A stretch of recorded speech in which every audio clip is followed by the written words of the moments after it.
Ang kulang? Ay, kompleto na pala. Andar na. Si Betchay, si Mingay, si Pochi. Ganito po kumain sa bahay namin. Huwag yan. Yan naman nangangagaw, oh.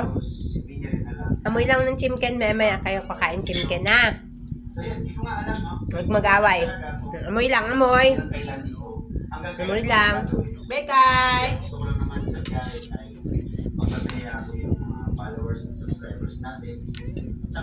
Oh, ayaw mo kasi itlog eh.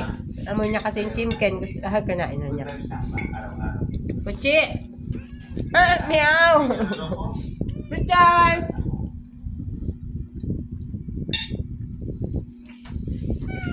Meow!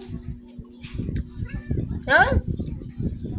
Oh, tatlo na kayo dyan. Tatlo na nga eh. Bawas dyan yung pinakamatanda. Itlog naman daw kinakain niya. Matanda si Mami sa si Pilchay. Betchay. Ay, Puchi! Huwag mong amoy yung itlog.